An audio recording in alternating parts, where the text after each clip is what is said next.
I'm back, and I'm better than ever. Got a knack for making things better. Face facts, 'cause your opinion don't matter. This a maniac is gonna step on whomever. What up, everybody? This is Double G for FGB Radio, post-game edition of the Royal Rumble. He's back. He's better than ever. Dirty White Boy, what's up? Well, I'd like to be back on better terms because I really enjoyed the Royal Rumble until the end of it because, my God, that was shit. Just shit. Like, I enjoy that show a lot as a tradition, but when they do a poor job with it, it hurts my heart a little bit. But we'll get to all that in just a minute. But overall, with me, I'm fantastic. I'm better than Dave's cardio, and I'm ready to talk the Rumble. All right, so the social media exploded. The Pittsburgh fans who were there live exploded. I know I have a friend who was there tonight, and he may or may not give us a buzz. I'm going to check my cell phone at some point and possibly give him a call or maybe get him online with us. But we'll see if that happens. I know he's coming home late. It's actually already almost midnight where he is, so that may or may not happen. But let's talk about the Rumble now. Pittsburgh itself decided from the beginning of this show that they were going to chant whatever in the hell that they wanted. They chanted for Daniel Bryan in just about every match, even ones that he was not in. They chanted for the Divas. They chanted for, I think, Randy Savage at some point. They did. And they chanted, "This is awful," instead of "This is awesome" in the championship match. So I think if we are going to look at a barometer as far as how hot or not the product is, I'm not sure Pittsburgh is the right barometer. I think they're probably a little bit more over-aggressive than necessary. Their fan base may have been a little bit too negative for my tastes. Now, you mentioned at the start of the show that the Royal Rumble, you didn't like the way that it was booked. My question to you. Yes. We pretty much knew, I would say 95% sure, that this Royal Rumble was built for Dave Bautista to win it. Were you unhappy that Dave won it, or were you unhappy that Daniel Bryan was not involved, or what was your main reason for unhappiness with the booking? I think we all knew Dave was going to win, but it seemed that the Rumble match was basically also there for the start of the singles push of Roman Reigns. I mean, he sets the Rumble record for eliminating 13 men in that Royal Rumble, and it's like they could have just called an audible and had him maybe win it, or obviously somehow, some way, no Daniel Bryan. He could have been in there, caused a distraction to eliminate the other members of the Wyatt family. Just something like that would have been important or helpful for me. And I guess I'm a little upset because Dave looked terrible. I mean, he came out in Gracie Jiu-Jitsu shorts, which I'll let that slide. That's okay. Punk's doing that gimmick as well. And he had fucking Nikes on his feet. Jordans. He was wearing Jordans. Did you come prepared back to this company? You've had a month. Get your boots and get your trunks and smart. You look like an indie performer. I get what you're saying about Dave. He did not look well tonight, and I think it was the wrong thing to the worst thing to do was to pair him in there with Reigns at the end, because Reigns looked like the badass and Dave looked like his father. I think that was bad.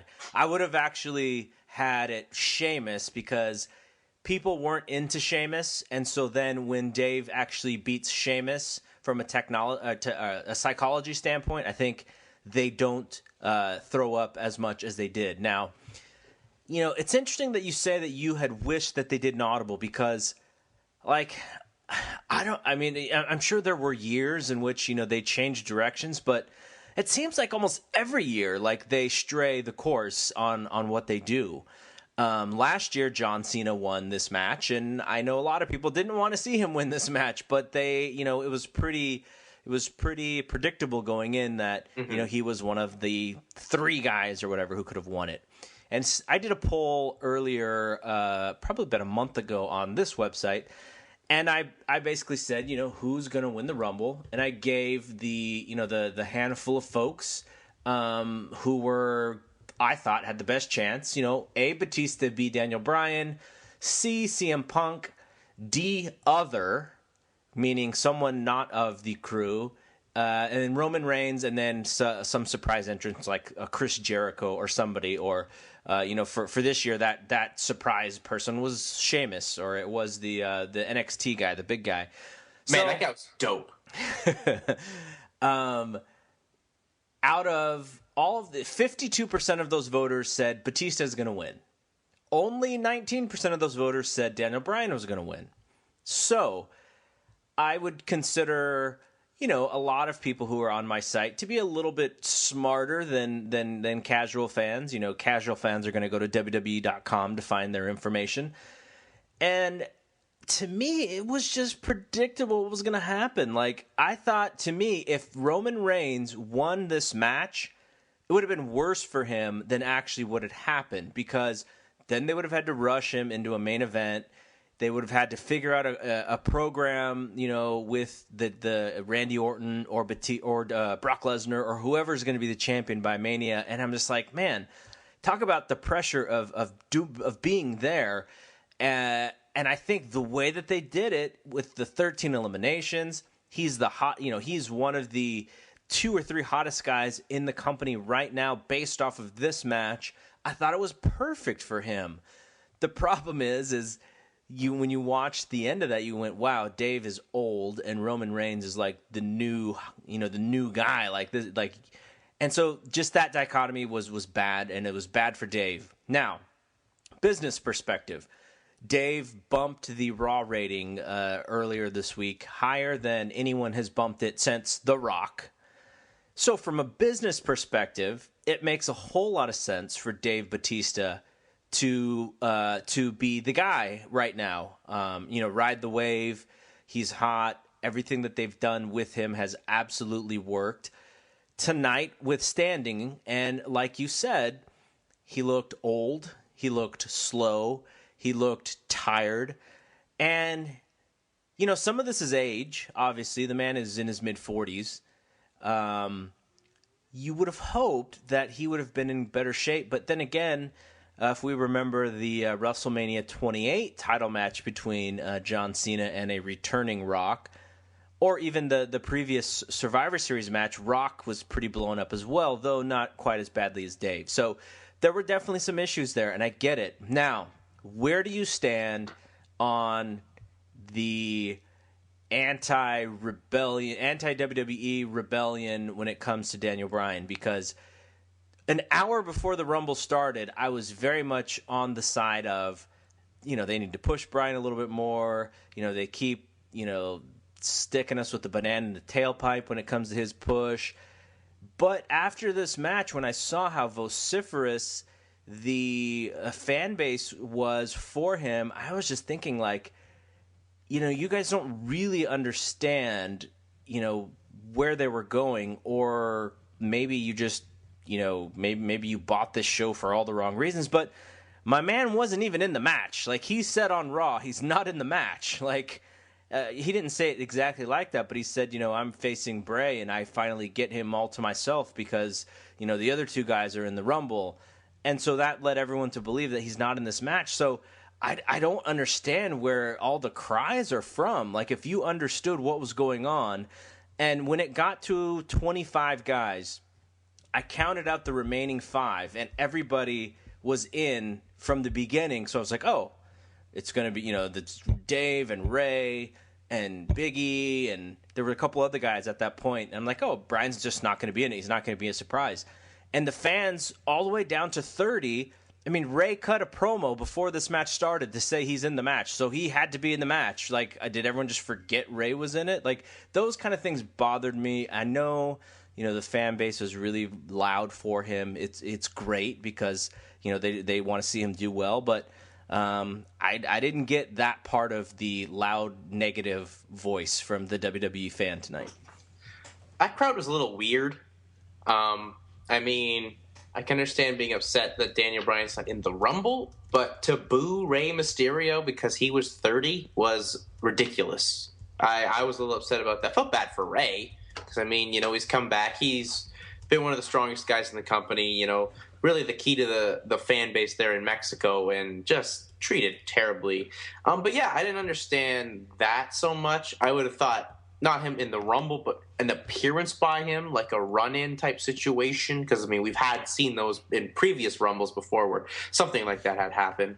But obviously that's not the plan, because obviously they've moved Dragon away from the Wyatt family now, as he's lost to them on 2 pay-per-views. And it looks like that's Wyatt and Cena now. So that's where the cards lie. I just feel bad for Bryan, because my whole thing with this is, like, in 97, Austin was the most over guy in the company. Like, you could tell he was the guy. And they obviously had to go with him. And it turned out to be the smart decision, because without Austin, really, WCW is going to win that war. Well, could you imagine if they treated Austin like this? Like, we're watching frickin' Fall Brawl tonight or something like that. Okay, now, what about this point of view, which is kind of my point of view? And actually, Meltzer kind of said this in his preview today, and I didn't even think about it until after this show ended, and it made a lot of sense, in that the only way Bryan should have been in this match is if he was going to win it. Fair. Because, agreed. Yes. Because if he wasn't... He looks like a bigger geek. Well, somewhat that, but the fans would boo everything after he came out of the match. The problem is that they decided to do it nonetheless. So that kind of backfired on them, the way that it did work out. Though, the problem, with this, and WWE has nobody to blame but themselves when it comes to this kind of reaction, because the entire post SummerSlam 2013 was nothing but, Lucy holding the football for Charlie Brown and pulling it away right when Charlie Brown was going to kick it. Like, that's how WWE treated the Daniel Bryan fans. So, that they are now showing their displeasure. So that part of it is WWE's fault. I guess my concern is, if you know where things are going or you have a good idea, why would you expect them to audible? I never expect them to audible out of anything, because they're so, when it comes to WrestleMania, they're usually so stubborn about their plans, and they decide that, hey, this is what we're going to do, and we're going to do it, and nothing's going to change our mind. So that's that point. But again, like, post SummerSlam 2013 WWE, this is all their fault. And so, when Triple H and Stephanie and Vince McMahon wake up tomorrow and, start figuring stuff out, like, I think they're going to be upset. I think the stuff that's actually going on right now is actually going to hurt Daniel Bryan. I think it's going to make the decision makers,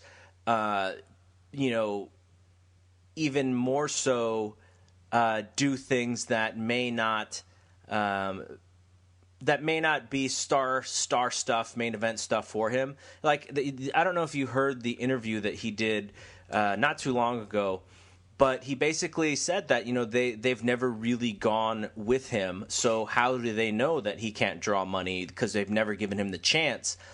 And a lot of the things that he said in that interview were really smart. Were very truthful, but he gets it. Like, he understands. I'm sure it frustrates him. I'm sure he would rather be given the ball.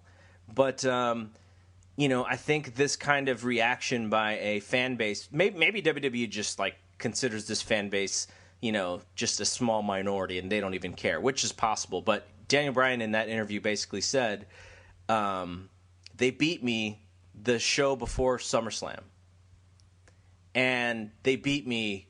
I forgot the other big match that he was talking about. He's like, so, I'm getting over in spite of the booking, and that's true. Like, it really is true. So I don't understand what fans think that this type of loud, negative, rebellious behavior, how this is going to help him at all. I mean, they're voicing their displeasure, but I don't think it helps. I think it hurts, and he's going to be in exactly the same place no matter how negative and loud the fans are. Yeah, because it's the unfortunate truth is WWE is going to get people over however they want, no matter as how we want them to get over or who we want to get over. Because if you're an amazing talent in that company, which he is, you're just really going to be there to be enhancement talent regardless. Yeah, true. All right, so let's talk about this show. It's funny.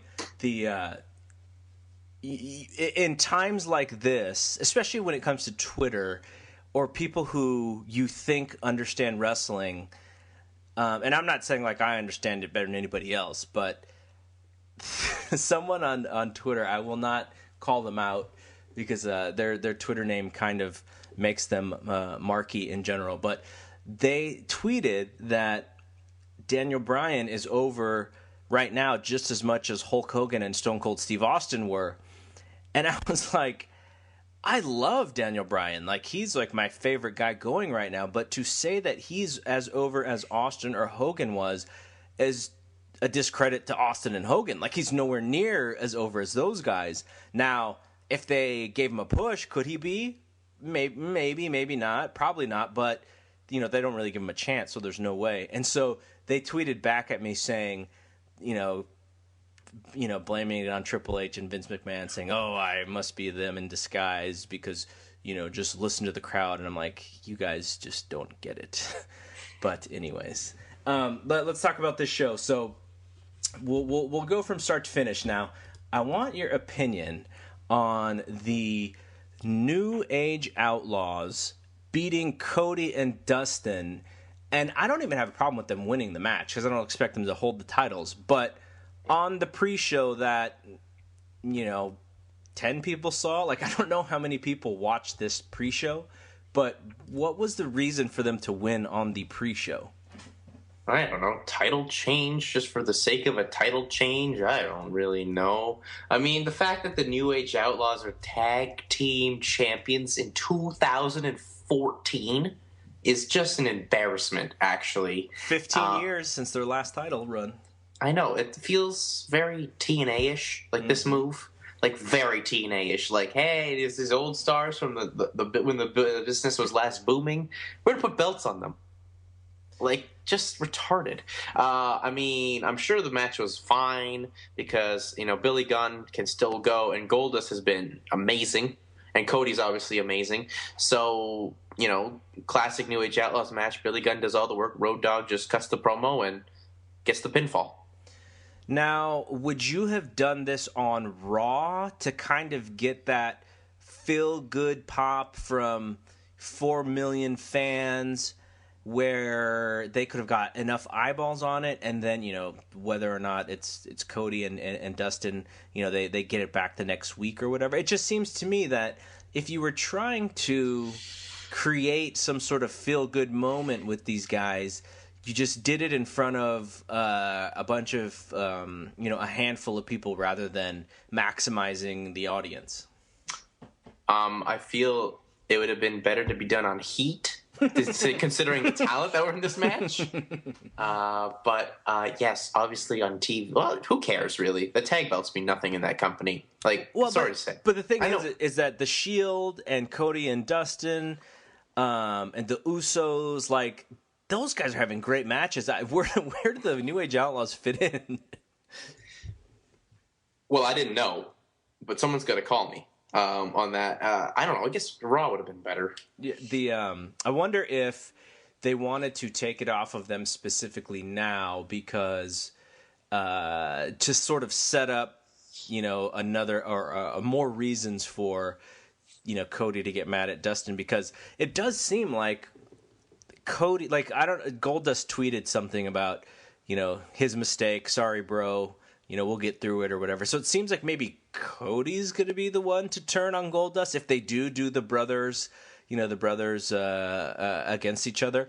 But I don't know. I just thought if you're gonna lose, if they're gonna lose, it would have been cool to see them lose to Big E and Mark Henry, or maybe Mark Henry's hurt, or the Usos, or like a tag team that's been going, Cesaro and Swagger, like just teams that have been having good matches instead of the Outlaws, because I think having the Outlaws hold the titles, unless they're going to drop it right back, like it just kind of, the matches aren't going to be as good. So that's the only thing. But again, like you said, it doesn't really matter that much.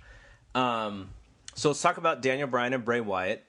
Amazing. I thought this match started a little slow, but I was I knew once Bryan had got back on offense that the thing would pick up, and it absolutely did. And Bray Wyatt is awesome. I've not been a fan of his WWE run so far. Like I think the gimmick is solid. I think his promo work is good. I think the way that the group looks is excellent. But there's always been something missing, when he's kind of in the ring. Like, I'm just like, okay, whatever. But the last 3 weeks or so, I thought has been really good. The Bryan turn was a little early, but it still worked out really well. And welcome to wrestling in 2014. I know. But I thought Bray looked awesome, and I'm so happy because Daniel Bryan, people will say that he's the guy that's over, and he is, and but he also got Bray over in losing, and he's also going to be more over in losing too. Like that's why he's so good. Like he has created a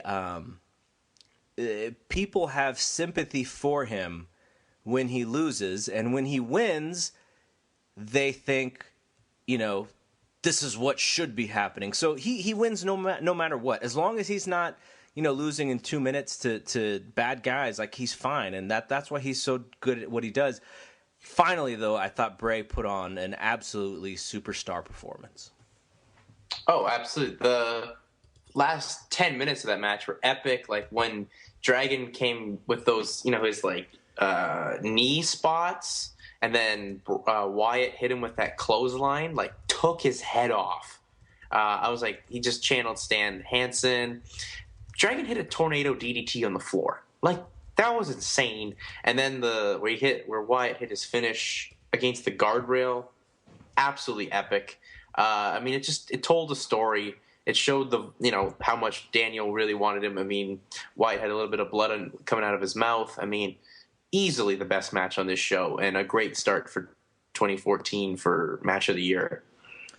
What this match really did, like you said, when it came to the conflict and the struggle, it felt it didn't. It's not going to feel real, but you can suspend your disbelief and you can look at this and go, these guys have beef.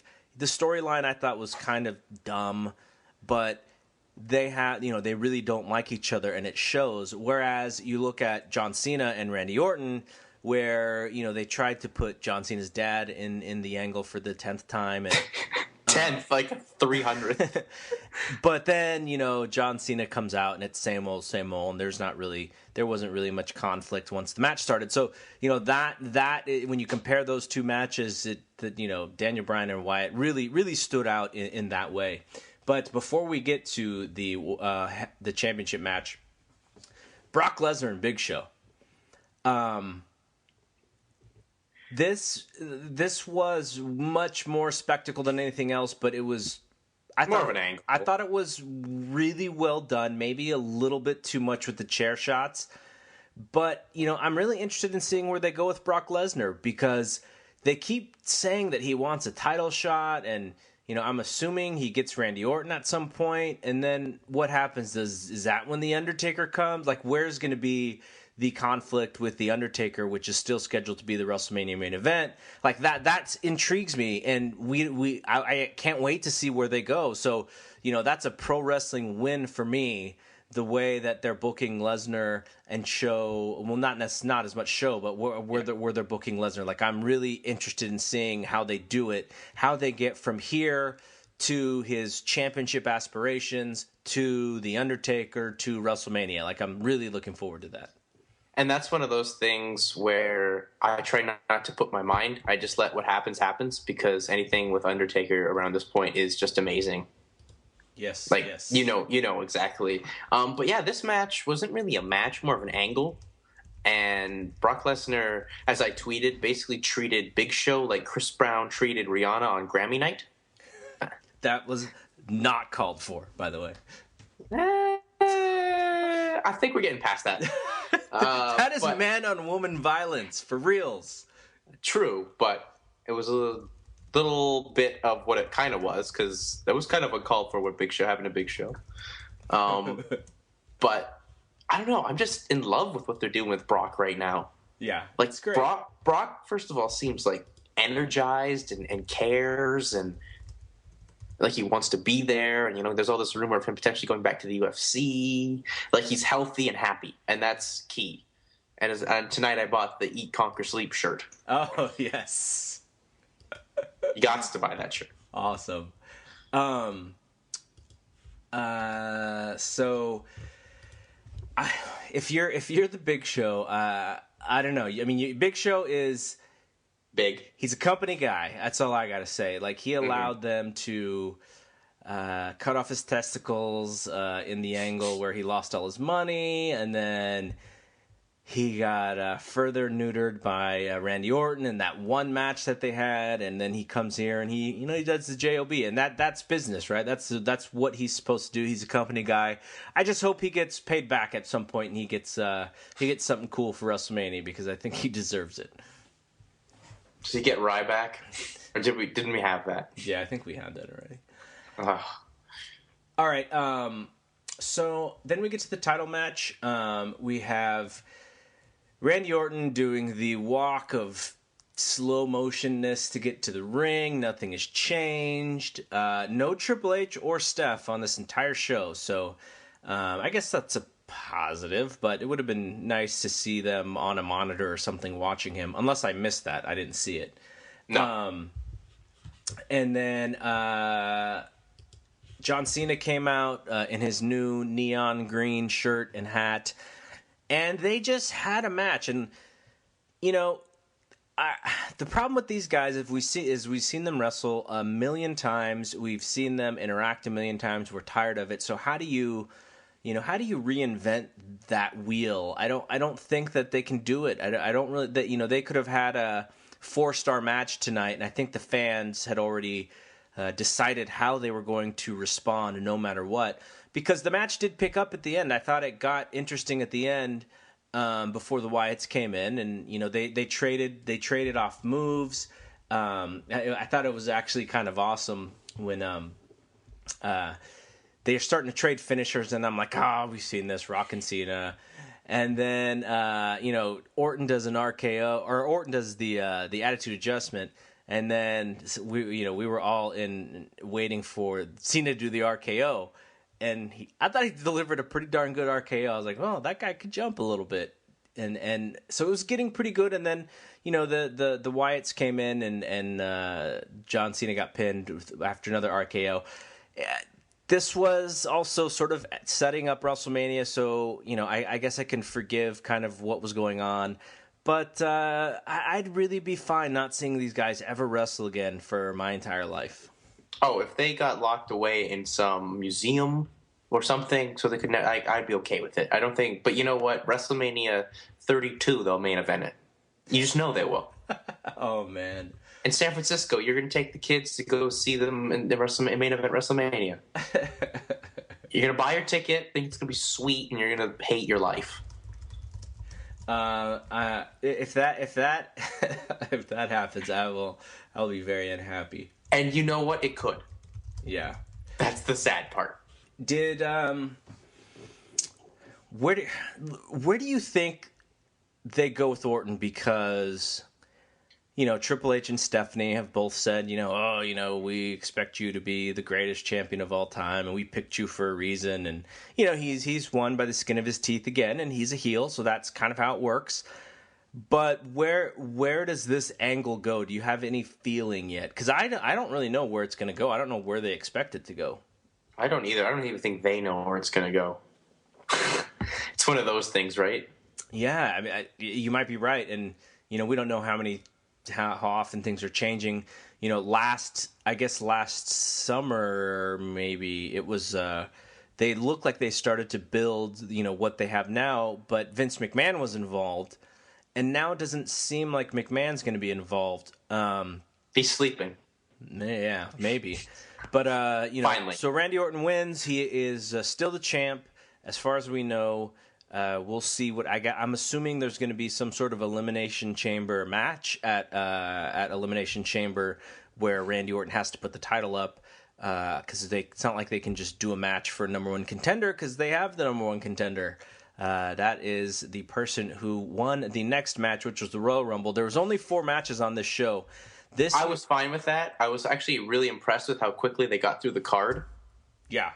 Like, I was ready to do this show right away, but you have kids. Yeah, I have kids, and I had to make sure people got home and got picked up, and then I had to drop my kids off. So yeah, that's what happened. Now, I felt the card move smoothly. By the way, the one thing we have to mention on this show: Ric Flair, high as a kite. What was up with that guy?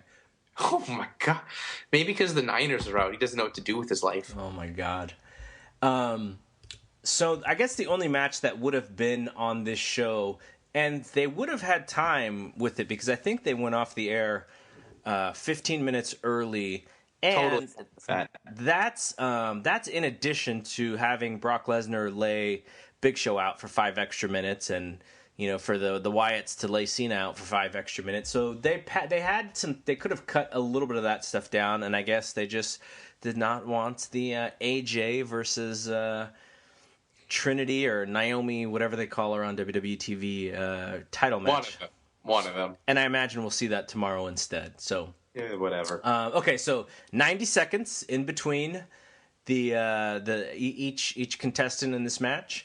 CM Punk draws 1, and I called it correctly. Seth Rollins draws 2. I thought that was really smart because he is perfect to play the role of the guy who kind of just hangs in there, and through the skin of his teeth, he is almost, constantly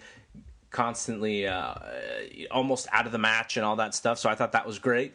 And it also allowed the Shield as a unit to be in the match. Let's see, Ambrose was number 11, so and that meant Reigns was 15. Yes. So from the first person in the ring, or second person, Punk was first. They had a Shield member in for the entire match. Like I said, Ambrose was 11, Reigns was 15, and they all came. They were all in together until they were the last. So Rollins was the 25th guy eliminated. Ambrose was the 26th guy eliminated. So they were in just about until the end together. So that was actually kind of cool. The Shield as a unit, they were probably the story of the match when it came to, obviously the story was getting Reigns over, but I thought that was an excellent way to display all those guys. Also in the match for a little while, we talked about Cody. Actually, Cody wasn't in there for that long, but Cody and Goldust were in the ring for a while, and that kind of set up a little bit of stuff because Goldust accidentally eliminated Cody, and then he got dumped soon thereafter. You had Libertarian Kane come in with no shirt and pants, slacks, and he got eliminated really quickly. Somebody had mentioned that I guess he had he had the most eliminations of all time Reigns, or something. 4 Reigns. Yeah, he had 11 and 01. But there was like an overall list too. Like Shawn Michaels had some record, and Kane needed 1 to tie or something, and he didn't get it because he was out soon. I read that. I don't know if that's true. We talked about Alexander Rusev. Have you watched NXT at all? No, I have not. I mean, it's on here, but I haven't had the time. But I was like, oh, this guy looks terrible. He's, typical Vince guy, jacked to the gills. But man was agile. Man had moves. He had a jumping crescent kick and all that nonsense. And he was in there for quite a bit. I was impressed with him. Yes. No, he has a weird look. Like, he's super he's not really muscular. He's just big. He's like Big E light. Yeah. But agile. And he also reminds me a little bit of this is way before your time, but you may have seen him on old WWE tapes, but Ted Arcidi. Do you remember Ted Arcidi? Well, hopefully he's not as coked up as Ted Arcidi was. But no, he kind of more so reminds me a little bit of like Sylvester Turkai. Okay, that makes sense. So a little bit like that. Jack Swagger and I guess Zeb was one of the stars of the show. And with his signs, and he didn't even wrestle. One of the signs was about you can't count your 90 seconds on your watch because it got stolen or something like that. And what was the other one? I don't know. That was the one I read. At the TLC paper, he had an amazing sign that my dad walked in and I showed it to my dad. My dad even chuckled. It was pretty good. And then, of course, Kevin Nash showed up. Kevin Nash. Getting that payday. Yes. I was unhappy with his amounts of time in the ring because I had so many Kevin Nash jokes, like, just ready to throw out there on Twitter. And I only got 2 of them out there. One of them had to do with vanilla midgets. And the other one had to do with, that Kevin Nash wanted to torpedo Torito into what did he torpedo Rey Mysterio into? Like that truck. Truck, yeah. Yeah. Oh, that was pretty awesome. Trying to think what else. No Bad News Barrett. No Barrett. That was bad news for him. The highlight of this Rumble for me, when JBL entered, when John Bradshaw Layfield entered. And it went up to the ropes and goes, Michael, take my coat. Just amazing. Did I enter? They did the Jerry Lawler spot and came back and commented. Remember when I was in there? I should have entered this year. It's like, JBL, you were in there. That was pretty good. Yeah, it was a pretty straightforward Rumble, actually. Like, I enjoyed it. I would have enjoyed JBL even more so if he just went in there, threw Miz out, and then got eliminated. That would have been cool. Because can they please fire him? Because I hate Miz. No one likes the man. Like, would you, if there was even a save Miz poll, it would have 2% of the vote. Yeah, the Kofi spot. What did you think of the Kofi spot? You know what? The Kofi spot keeps Kofi Kingston under contract. He's done nothing forever. But this pay-per-view, he beat Randy Orton for some reason a couple weeks ago. Yeah, I have no idea. They're trying to make, I guess, him seem cool. Or, I mean, he is Orton's foe, if we remember back to 2009, before the stupid moment for Kofi.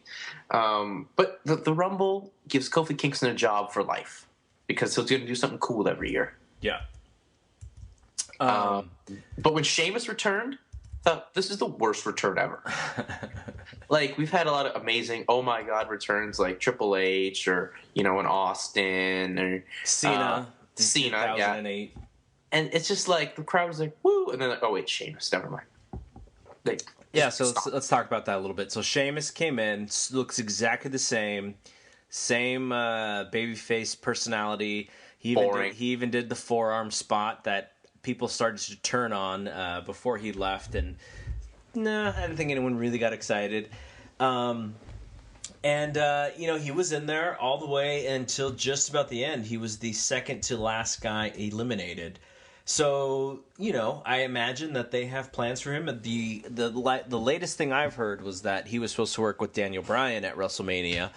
And I know lots of people, these Daniel Bryan fans are just like, oh, it's the worst thing in the world.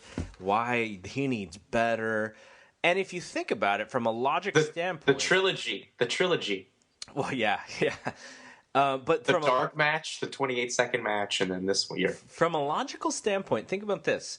So Sheamus is actually been given the biggest, I guess you could say it's the biggest push of his career, where he gets to beat the world champion in Miami in 10 seconds, and that's usually the spot or the type of thing that gets guys over like crazy. Mm-hmm. And yet the person who got over from that was the guy who got pinned.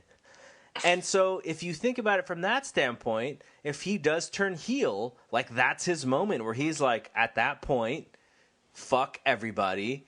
Daniel Bryan, like, you were not supposed to be there. That was supposed to be my spot. Like, that whole thing I think could work. And, well, it's not you're not going to get the 5-star classic between the two of them. I think you could still get a pretty darn good match. And, Daniel Bryan will be allowed to do a lot of good stuff. And he'll probably lose, but oh well. But I'm not mad at that match. Like, I'm thinking of some of the other things that they have with the guys set up. Because if we're thinking about this, and this is kind of what the schedule is like for WrestleMania. You have Taker and Brock. You have Triple H and CM Punk. You have John Cena and Bray. Like, what's really left for Daniel Bryan that would make a whole lot of sense? It's probably going to be Roman against Ambrose, or Roman, whatever they do with the Shield there. Probably handicap. Possible, definitely possible. But outside of that, like, who does Bryan work with? Who's high scale enough? Who's going to be pushed big enough for him to have an actual meaningful match? Like, at that point, your options are a little bit small. Dragon versus Vince. Oh my God! Can you imagine? Indie fans versus Vince. Shawn Michaels, I guess, got a 3-star match out of Vince, or 3.5-star match out of Vince at WrestleMania. Oh, just Vince has to just come out there and flex, and Dragon will do the work. I don't want to see Daniel Bryan against the Big Show. No one wants to see the Big Show versus anyone.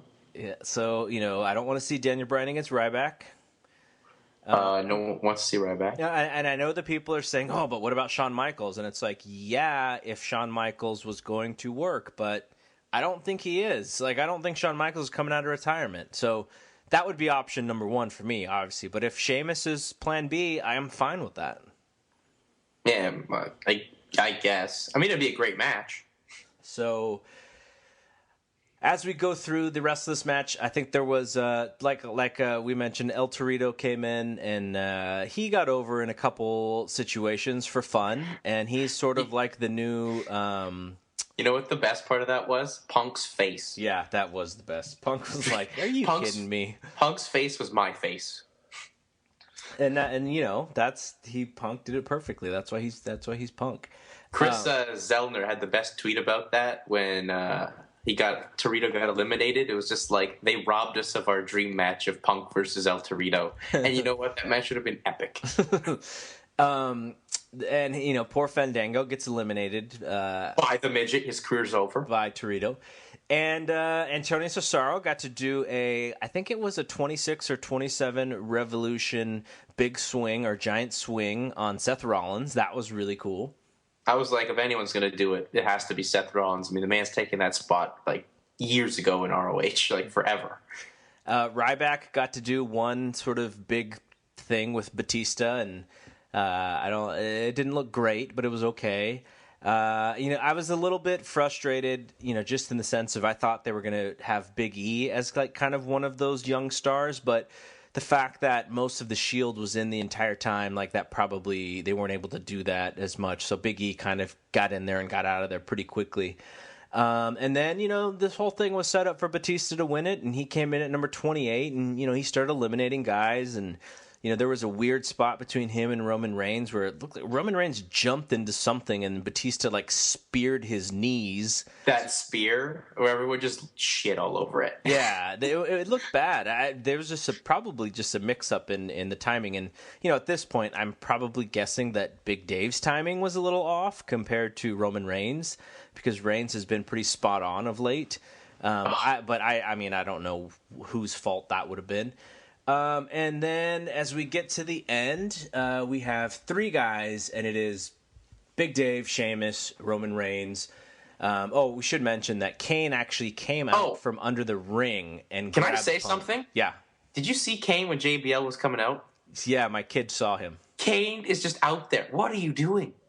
just ruined the spot. Yeah, I was like 20 minutes in advance. Where was he at though? Was he just like near the ring or? He was standing like by the commentary. Okay, that's what I thought because my kid said when JBL went back out, he's like, "Oh, there's Kane. What's Kane doing there?" And I looked and I missed it. But then Brian Alvarez tweeted soon thereafter saying that Kane was underneath the ring. So I guess people live saw him kind of go under the ring. What an idiot! And so then, so Kane is the one who pulled Punk out, and then he chokeslammed him through the announcer's table. So I imagine it's Punk against Kane at Elimination Chamber, and that somehow leads to Punk against Triple H. Yeah, makes sense. The story works for me. Yeah. So, final three, Big Dave, Sheamus, and Reigns. Roman dumps out Sheamus, and then he throws Big Dave into the ropes, and Dave reverses it. I think that's how Austin beat Rock in '98, didn't he? Yeah, I think Austin beat Kane the same way. Yeah. So it's kind of like a normal Royal Rumble spot. So yeah. So awesome. It was I liked it. I know a lot of people didn't like it because of the things that we talked about earlier. To me, I get it. Like I understand that, there I even saw a lot of writers talk about how, they don't listen to their fans. I sort of agree, except I don't know if this was the crowd necessarily to listen to. It seemed like, they were going to shit on anything that didn't have to do with Daniel Bryan being the first person in and going all the way and winning the Royal Rumble. Or certain people. Who else would they have been okay with? Punk. Clearly Reigns. Anyone young, really. I feel if it was someone that was like Ziggler, they loved. Yeah. Like those types of guys. But because it was Big Dave and stuff like that. I mean, the scary part is it's like the title picture is Orton, Cena, and Batista. They went back to find their 2005 notes. Like, good Lord. Yeah.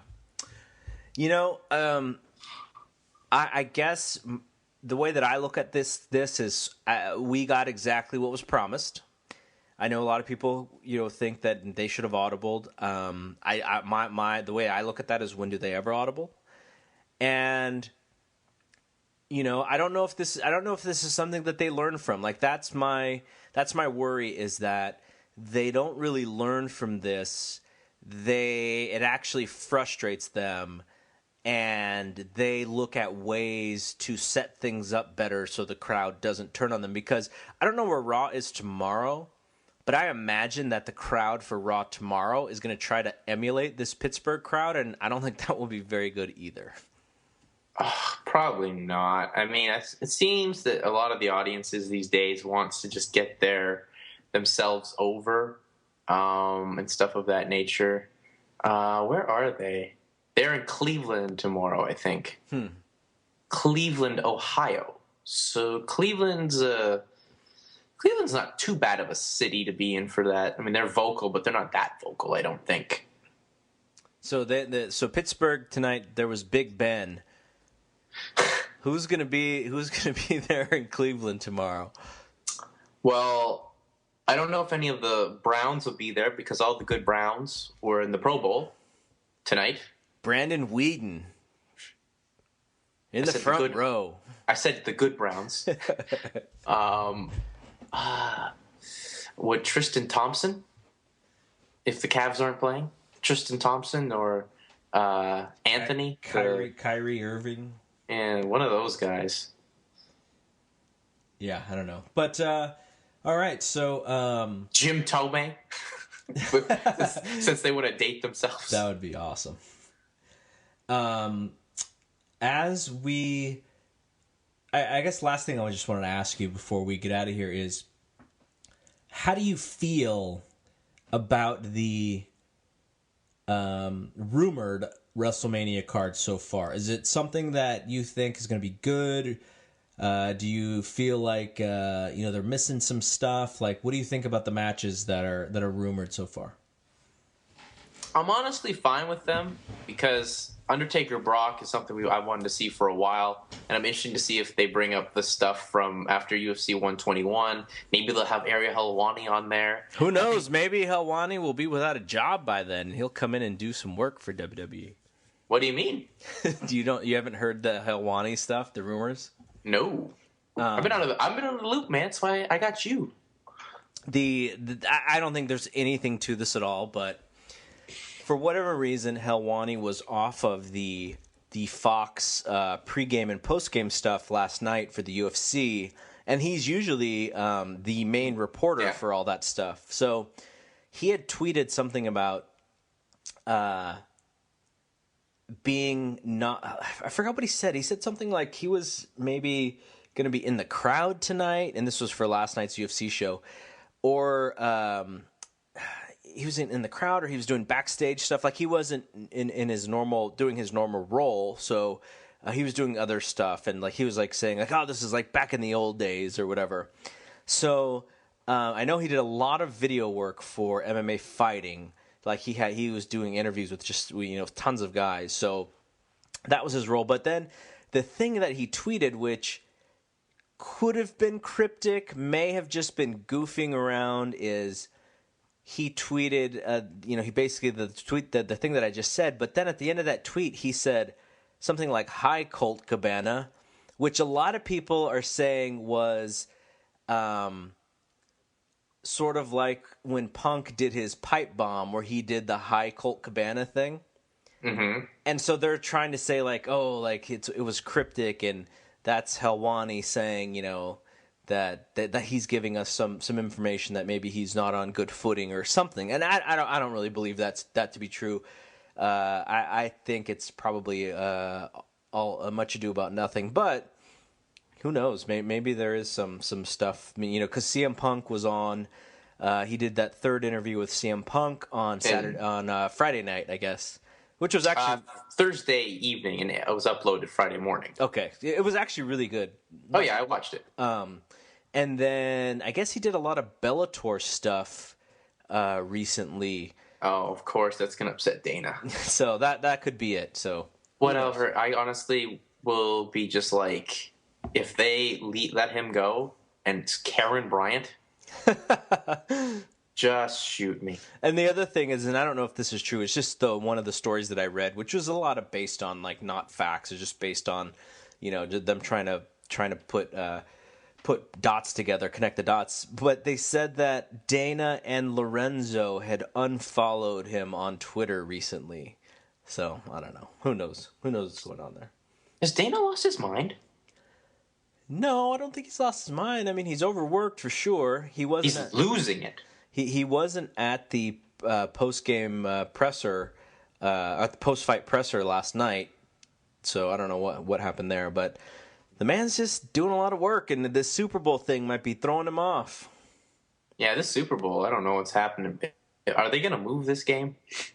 I sure hope not. I kind of do. If it works for me. Oh, because the Saturday is better than Sunday for you? Yes, but I understand the tradition of Sunday, and I agree with that. What did you think?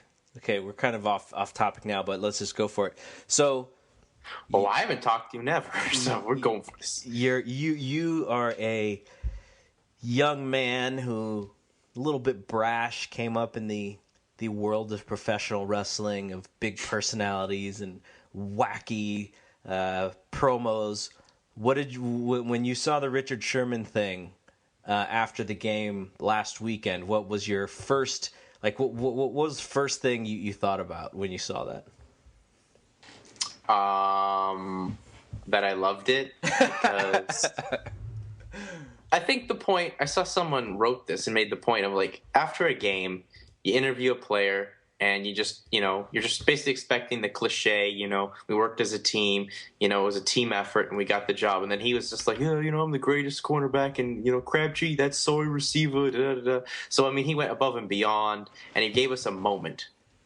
So I think that was key. And then, of course, everyone hated on him. And I'm just like, well, you can't expect to interview a player that made an amazing play that basically won his team the game. He's still going to be amped up for it. And he's going to his first Super Bowl. What do you expect? Like, if you made that play in flag or something like that and someone interviewed you, you'd be a little bit cocky too.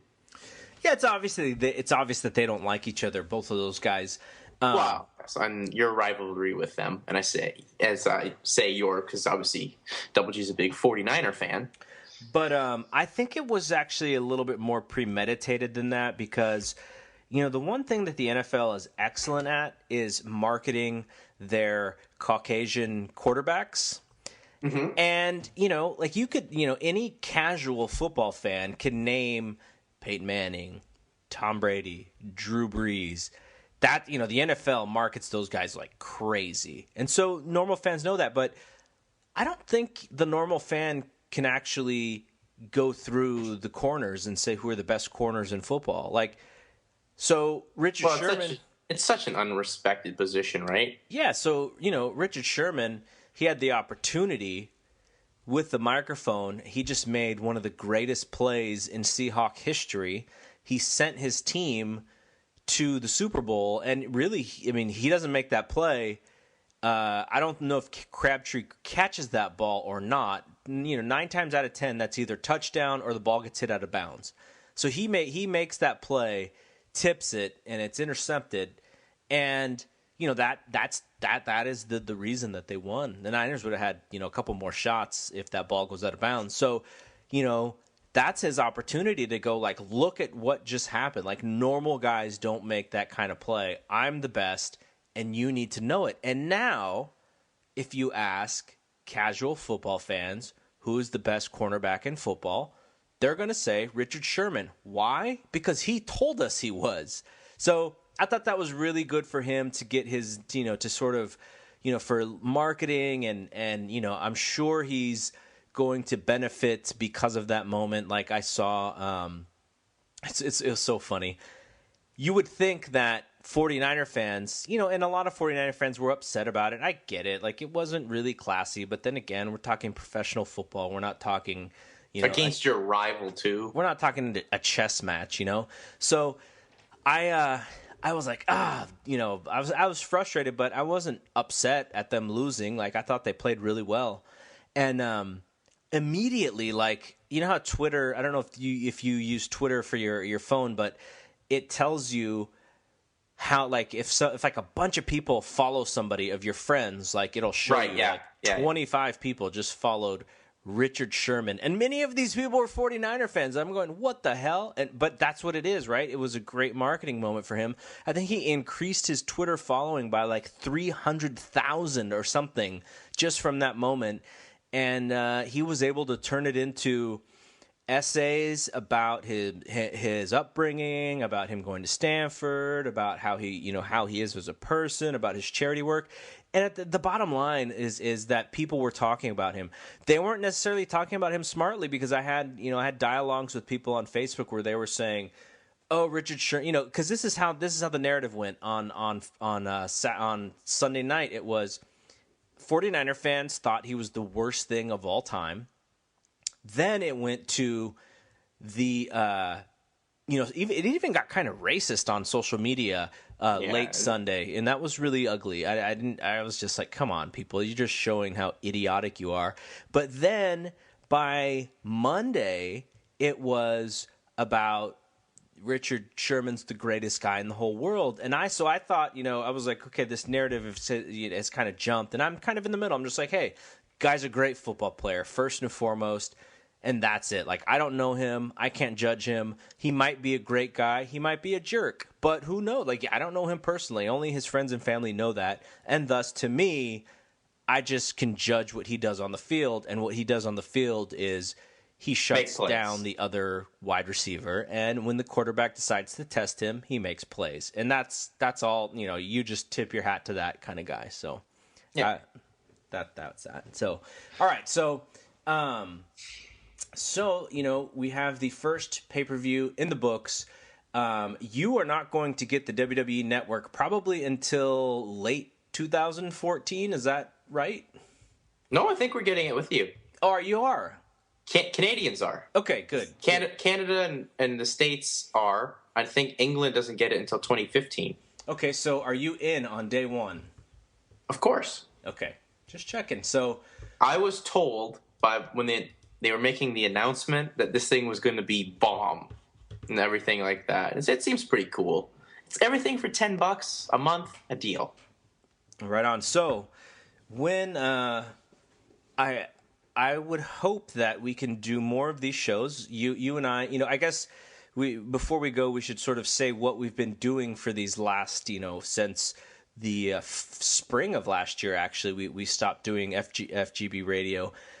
We had done the project with Big D, which was WrestleMania 30 for 30. Your schedule for Sunday nights when we were recording got really busy, so you had to drop off after WrestleMania 14. So you did almost half of them.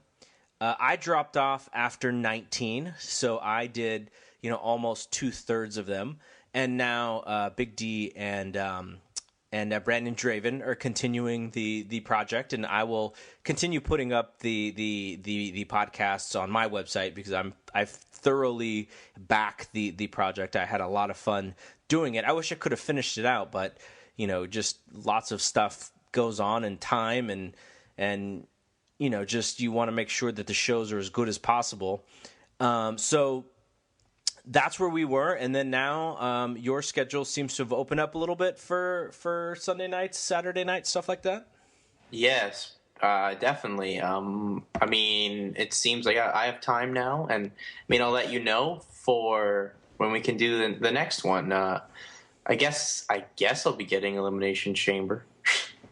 Yeah, and the thing about this is, it's okay to not do them weekly to me because there's not always interesting stuff to talk about every week. So I don't mind doing them from an event standpoint. Now, if you were available next weekend and you watch the UFC show, then yeah, it'd be a good time. But if you don't, then no biggie. We could always talk about that at another time. But something like, Elimination Chamber, I think it'll be good. And, especially after, you get the network and I get the network and we kind of take a look at it and see what's on there and, to kind of do a show after that would be good. So, we'll be in contact. We'll do these a little bit more regularly, whether it's 2 times a month or once a month or whatever, we'll be back. But, I'm happy that we're going to be back on somewhat of a schedule.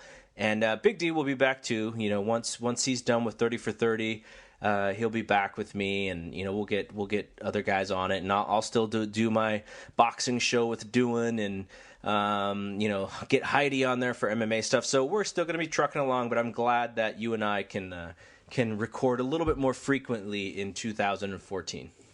Oh yeah, man! 2014's big things for all of us. All right, so so Royal Rumble, I say. Probably thumbs in the middle, slightly pointing up. I don't blame anybody for not liking that show, but I didn't have a problem with it. Do you have a final rating on your thought? My final rating, I guess, thumbs in the middle / a hucking of El Torito. All right, so for the Dirty White Boy, I am Double G. We will see you when we see you. Peace out.